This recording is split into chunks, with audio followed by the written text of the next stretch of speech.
You're listening to the We're Not Fine podcast with Doug Jensen and Dr. Talia Jackson.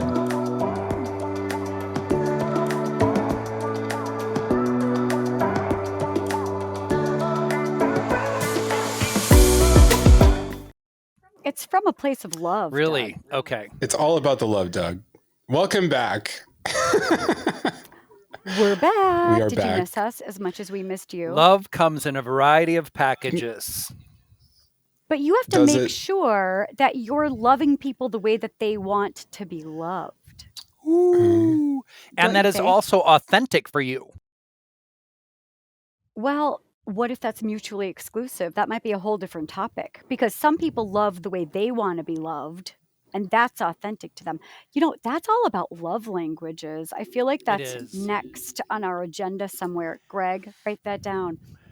I am writing that down. We definitely need to have an episode about love languages for sure. Mm-hmm. Yes.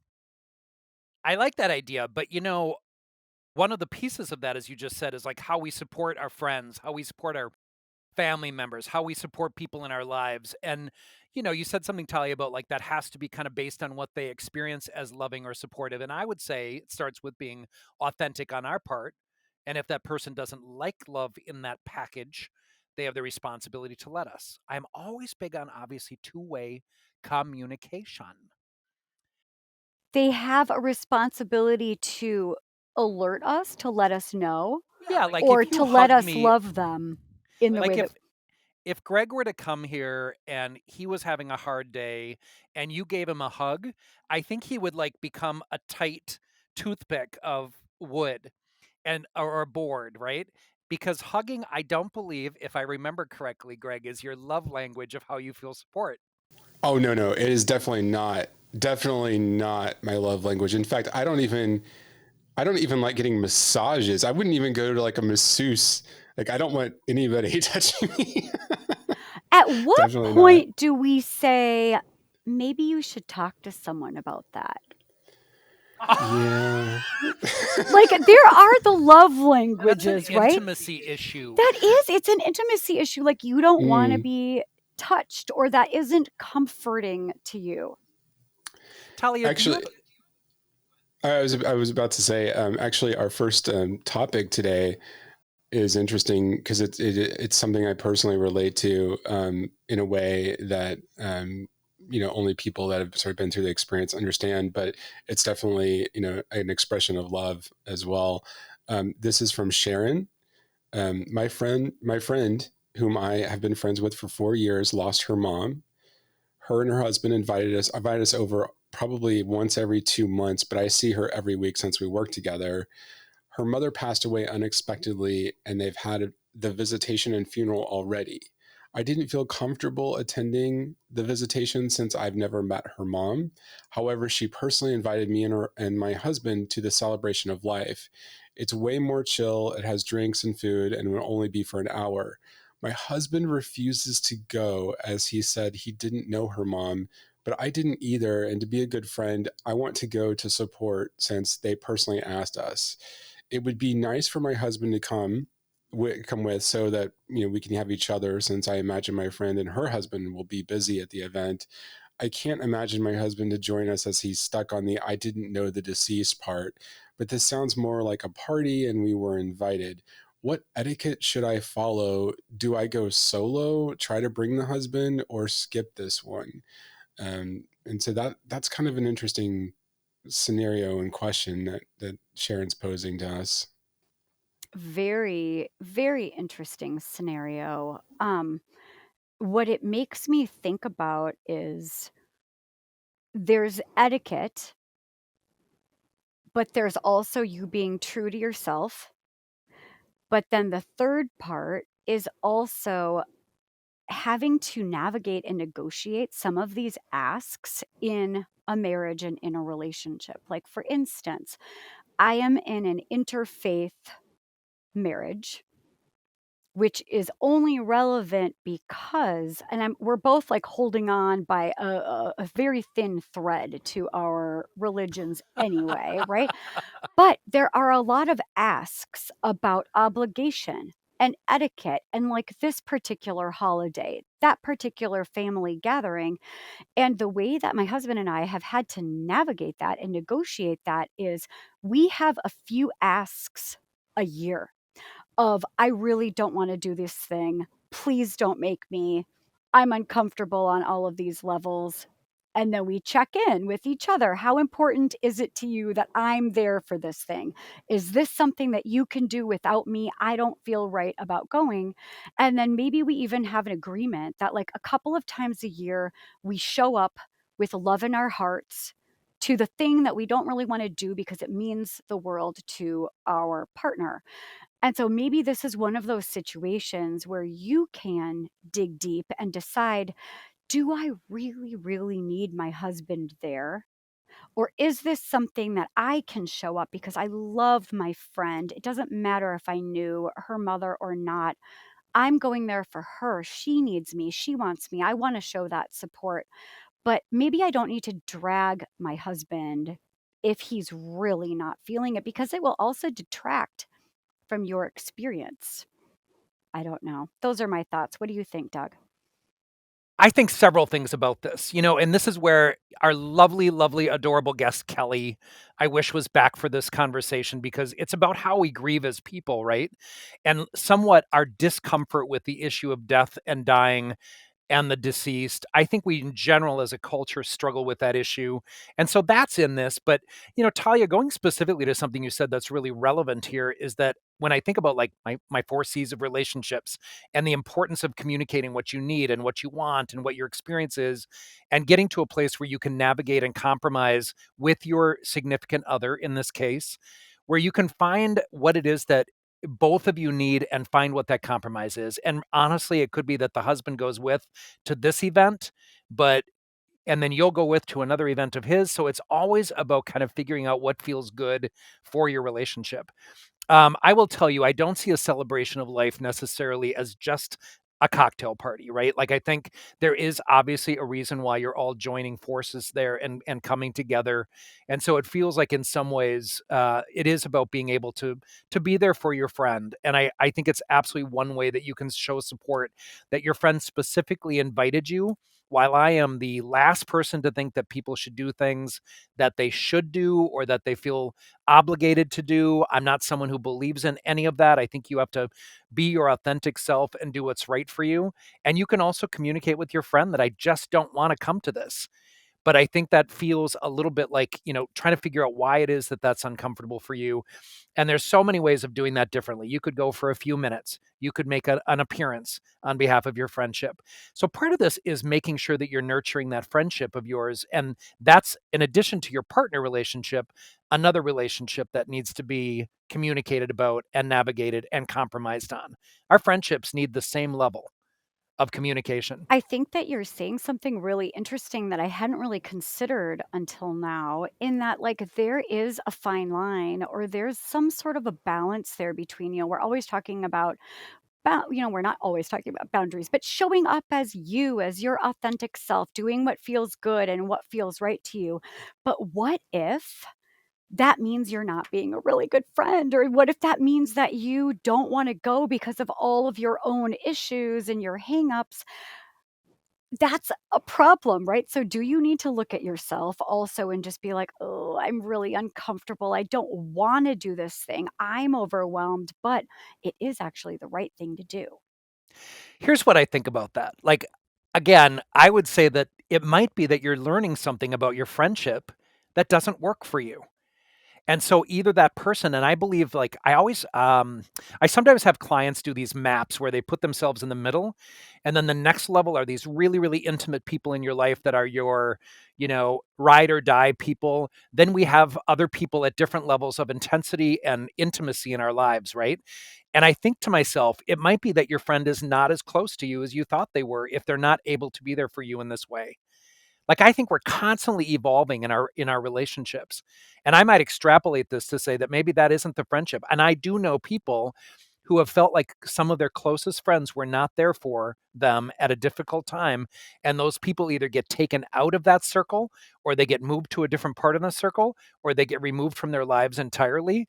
And I got to tell you, I think relationships are constantly changing and evolving, and there's new people that enter our lives, and there's new people that leave our lives. And I think that's part of humanity. I am not somebody who thinks you should hold on to a friendship at all costs. I see you smiling, Greg. What are you thinking? This scenario in particular resonated with me because when my mom passed in 2004, it was incredibly hard for me to even enter a church, to even think about any kind of funeral. There were family members that passed that I did not attend the funeral because I just could not be in that environment. And it wasn't out of a lack of loving, it wasn't a lack of loving that situation, or and it wasn't about them. It was in my relationship with them or my family. It was about me and about um, my comfort level. And I think that was something that was communicated and they understood.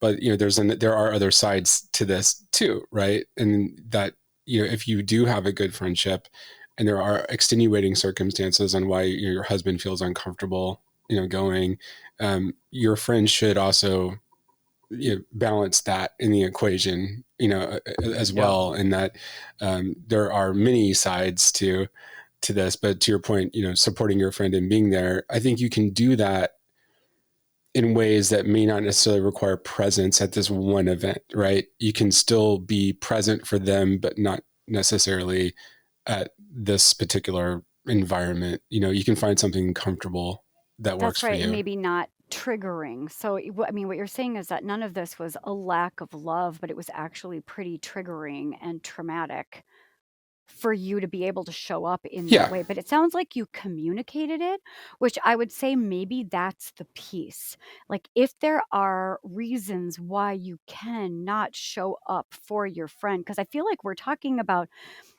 the two sides of the same coin. It's like, what happens if we're having trouble showing up in a way that our friends need us to show up or our loved ones need us to show up because of our own trauma or triggers?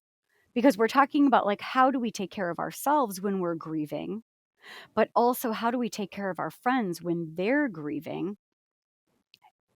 Those are really important things to talk about. But it sounds like what you're saying is that you were able to communicate, like, I really can't. I really can't for, these reasons. I want to comment on something too. I think one of the pieces that I've always been struck by, like I know a lot of people who, if they see an obituary of someone that they think is either interesting or might have peripherally been in their life, they'll go to the memorial or the funeral. And I'm always intrigued by that because I'm not someone who will go to a funeral of somebody. I will go for a friend in a minute. I mean, that's a very easy thing for me to do. Especially again, my friends are very much in my inner circle. I have developed an amazing amount of, you know, connection to my people in my life, and I would be there for anything. But I also think that there's a part of this where if I don't know somebody, I don't know the point for myself of going, but I also don't diminish the point that grief for other people might mean something different. And going to, the Queen is a great example. Like the people that lined up for miles or whatever the amount of time was, that would not have been something I would have done. I have no need to see her body. I have no need to see her coffin. And I have no need to be a part of that. Whereas other people obviously do. And so everyone's grief process is very different about this. And so when the husband says, I don't know this person at all, and he's even more removed, maybe. Like I think, Talia, you mentioned this at the beginning. Maybe she goes alone. It's really okay to do your thing when you're in a relationship. You don't always have to be coupled. I have so much I could say about that. That'll probably show up on a number of different podcast episodes. But that's the piece. Like I would say, negotiate it with your partner. Understand why he doesn't want to go, and if it's really important for you to go, go. And Greg, as you pointed out, your own experience with your family, I am sorry for your loss. Obviously, your mother has been gone for some time, and that's at an early time in your life. I was going to mention your birthday recently, but I won't. And how old you are. But I also think that there is. I saw that. I also think that there's a part of this where, Greg, you have a really valid reason in your own experience, and it's really important that friends understand that about each other as well. But you have to communicate it, by the way. I mean, I think that was the important part of what you did. If you just don't show up and you're not there for your friends, I can imagine that would be hurtful. Oh yeah. Good luck, Sharon. So interesting. So staying on this theme today, we have Matt, who has a question about attending a wedding. So we're going from weddings and funerals today. Ooh, bring it. Cycle of Here life. we go. All Isn't right. that a movie with Julia Roberts? 4 weddings and a funeral. Okay. All right. My boyfriend and I are men in our early 30s, and in nearish future, we'll be going to a wedding where he's the best man. It will include some of his family and some of his closest friends. So obviously, I want to make a great impression. I've been to weddings before, but there's a few things I'm nervous about, and I don't really know who to ask for advice, so I thought I'd try here. Weddings in general are very overwhelming for me. I do realize that this is someone else's wedding, and it's not remotely about me, but my anxiety levels aren't important, and I'm not going to be the focus of anyone's attention. Really, my main priority is to blend in as much as possible and not to stress anyone out. It's a long period of social contact without a break. And there's usually no non-rude way of getting some space from other people that are attending. And I have ADHD and PTSD. And although I'm confident I can handle this, it's going to take a lot out of me to go. Aside from my boyfriend, I won't know anyone else there. So that's obviously a concern. And I'm anxious about that because obviously I don't want to be glued to him the whole time. I'm also pretty worried that it's as his first boyfriend, and he's bisexual, by the way. People in his life will have varying reactions to that, especially from the family. Mm-hmm. It's going to be fancier and more formal than anything I'm used to or I've ever attended. And I'm nervous about being very out of place and having bad etiquette or whatever. I might screw it up unintentionally. And if there are guidelines or do's and don'ts, that's a concern for me. I will be at the top table because he is the best man. So I will be sitting in front of everybody, and that's extra pressure. And it's a nightmare. I'm a nightmare with food on a good day because I'm a picky eater. I was diagnosed with anorexia, and I'm incredibly picky about what I eat, but also I hate eating around other people. I have absolutely no idea how I can manage this. It would be much easier if I could not eat, just sit there. But I feel like that might draw more attention. So I'm wondering if I need to skip this entire part, or try not disappointing my boyfriend in the attendance. I also really hate being photographed.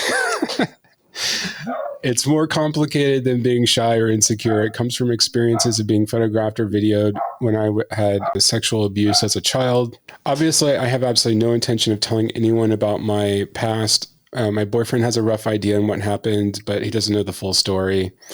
Am I allowed to ask to not be in photos? Is it okay to be in some, but maybe not in others? It's mainly about being posed or asked to be, smile for the camera. That stuff sort of freaks me out. Is there any kind of low key way of explaining without going into detail that might help? Normally, when I say I don't like photos, people just try to reassure me about my looks because they think it's about my looks, but this isn't the issue at all. So I'm not sure what to do with all this stuff because I really wanted to grit my teeth and get through it. But I'm also not sure I'm realistically capable of looking like I'm comfortable or eating normally or appearing in a social way that would not offend or ruin the event for my boyfriend, who I want to make sure that I'm supportive of in attendance. So any advice you have would be welcome. Matt, I am so glad that you wrote into us because you've reached the right people to talk about this with you. I want to say like many, many things about this. For a lot of gay people, a lot of people in same-sex relationships, weddings are a little bit considered historically a heterosexual activity. And a lot of same sex couples have been really uncomfortable with that concept when we were denied that opportunity, but also showing up at an event, depending on whether this is rural, whether this is a more conservative area. There's always a little bit of discomfort with people who might have opinions about a bisexual person and your boyfriend being in a same sex relationship. And of course, Matt, I want to say, stand tall and stand honest and be true to yourself. And please try very hard to not worry what people think because it is really important to just be your authentic self.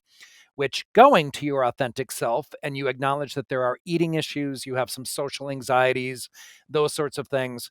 I'm not big on pussyfooting around. Honestly, the future of your relationship with this guy could either be made or broken by how much you two are able to really disclose what your personal experiences are and what's going on for you. So I would say, I don't know that I would even try to box it up or be cautious about what you tell him about not only your social anxiety, but your eating history. I think, and I'm a little surprised maybe that it hasn't come up before. If you have difficulty with navigating menus or dietary, like I don't know how many times you two have gone out for dinner or eaten at home, but it's a really fair thing to talk about upfront in your relationship to get you both really comfortable with that topic and navigate it again in your relationship. So I would say have a really honest conversation about your concerns with your boyfriend. Let him know that you are struggling with not only, what people might think about him as a bisexual person with his first male partner and boyfriend, and significant other, but also talk openly and honestly, if you can, about your eating issues, because it will likely take away some of that anxiety for you and you'll have some support. You cannot get support from him unless he knows what's going on for you. So I would say try very hard to be disclosing. If you don't want to go into the entire history, at least give him enough so he knows what your struggle is and your challenges are going into this event. But I think avoiding, by the way, like the word avoiding never ever works in my vocabulary. I think if we don't address things head on, if we don't get honest and disclosing about what's happening for us, it really affects our relationships in general. Yeah, there are a couple of things that just really jumped out at me. I mean, my heart just is broken open at the idea that you are drowning in this concern and this unresolved trauma and grief that is, I mean, it's really debilitating too. I'm imagining not just in weddings, but like any social event, going out for happy hours, going out for dinners, family get togethers. Like there are so many things involved here. So that part with the unresolved trauma and the eating stuff and what does it mean to be out in the world and how do you navigate that your anxiety is just like through the roof. I completely agree with Doug that first and foremost, I am really begging you, encouraging you, have this conversation with your boyfriend. This is crucial because right now I think a part of it is you're in this headspace where you feel like you need to manage all the triggers by yourself and act normal without anyone noticing that you have all of these issues. That's not the right approach. You have a partner. I'm assuming you guys love each other. You're there for each other. He's your person. Tell him what's going on for you, and maybe he will even have some advice or some thoughts. Um, so, number one, have that conversation with your boyfriend. You need an ally. You need to feel partnered. You need to feel seen, heard, loved, accepted. Maybe you could come up with a plan. That second piece about the unresolved trauma and the unresolved eating issues, or maybe they're slightly resolved. That is something that I feel like in the future you might really want to consider deep diving a little bit more so that you feel like you don't have to be in a constant state of managing dysregulation and triggers every time you're out in the world and someone has a camera and no one understands. Um, so two ideas that I have for you.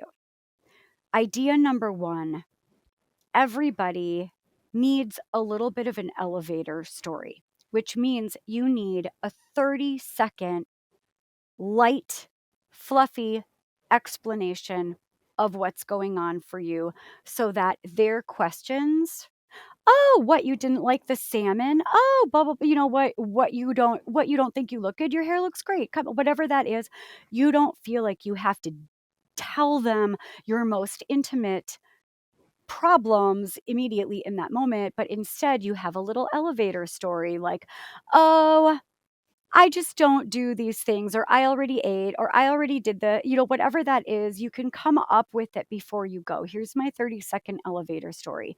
Are people going to believe you? It doesn't matter. It's more about for you to have something where you're not sitting like shivering in your boots waiting for someone to ask a question you can't answer, which is going to make you feel even more terrified and more avoidant. Last thought that I have that may or may not be helpful for you is you might want to figure out what the timeline of everything looks like, because you're absolutely right. You're probably going to be sitting there alone a lot. Your boyfriend is probably going to be engaged and busy and with all of his friends and family. So if you don't feel like you are going to able to show up and have fun, untriggered, even if you just make it a goal of, I'm just going to introduce myself to one person, or I'm going to have my boyfriend introduce me to one person, and I'm going to stick with them, and I'm going to be very interested in them. You don't have to be interesting. If this is about social anxiety, Yeah. you don't have to be interesting. You've got to be interested. And maybe that could help. But if you find that when you sit with all of this, there is no possible way for you to be able to show up and not be triggered and not be re-traumatized or not be anxious, what you might want to consider is don't be there for the dinner. Don't be there for the pictures, but show up with love in your heart and possibly a Xanax to just the part after all of it. Right? And so you could just show up. Maybe you had another engagement, whatever that is, but show up to the parts that you're comfortable with so that you can shine and be your best self and show the best of yourself and not be just riddled with anxiety and panic the whole time. Those are my 2 cents. I love that, Talia, from what you were saying, because those are some really great tips. And Doug, I like that you hit on something that um, jumped out at me immediately, and that's the communication, because it's very clear that he wants to support his boyfriend, but he hasn't talked about this. So his anxiety level is exponentially unnecessary because he hasn't actually tried to talk to the one person who might be able to help him get through this, right? Because I mean, every wedding I've been to, the best man's partner or spouse or whatever is not generally in those posed pictures. It's generally, the wedding party itself, and they're, posed in certain places. But if he was to talk through, and to your point, Talia, get a timeline, try to understand more about the wedding, that would probably take the anxiety down to a 5 instead of a 12 where we're at right now. And I also think that if he wants to support his partner or his boyfriend, he needs to rely on his boyfriend to support him. His That's right. boyfriend obviously knows people here. So there's a good chance he could introduce them or find someone in the friend circle that's not going to be at the main table that could sort of be a buffer or a partner, through the wedding, get him some familiarity with some people in advance that, to introduce him to, that will make this a lot easier, make it a little bit more manageable, because that's what his boyfriend should do for him as he's showing up for the boyfriend, right? And vice versa. Yeah. So I think, to your point, Doug, communication clearly very important right now. Well, and I think one to, of the to, pieces, and I don't remember, I actually looked at my notes to see if I wrote it down, like how long have these two been together? Because depending on how long you've been together and how secure this relationship is, will determine how easily the two of you can kind of negotiate, like, what are the signals? What are the triggers? What are the messages you want to give to each other? Do you want to like have a handshake? Do you want to have a gesture that you have that says you're kind of going into those weeds and that you need some support? But I love what you said, Talia, about the elevator conversation where there's a script or there's a prepared sort of like management way to handle questions or difficulties or whatnot. Like, honestly, if somebody at this wedding had the audacity to say, so how do you feel about being his first male partner or boyfriend? Have some sort of prepared message. I think scripts give us a sense of like self-control versus controlling others. And Greg, I love what you said about the support to one another. This relationship might really hinge on how you two manage these sorts of circumstances, because as we all know about mental health, some of these triggers don't go away. They are ones that we have to learn how to manage in our lives. So hopefully that's helpful, Matt. I wish you the I best at this wedding. I really do love the idea of that like hand squeeze or something, like you guys are Yep. in it together. Come Yep. up with some sort of code. You're going to need it. Have a Good luck. question for Doug or Talia? Email us your questions at questions@we'renotfine.com. Eligible questions will be randomly selected for upcoming episodes. For details, visit our website at we'renotfine.com. Join us every Tuesday for new conversations, new challenging topics, and fun.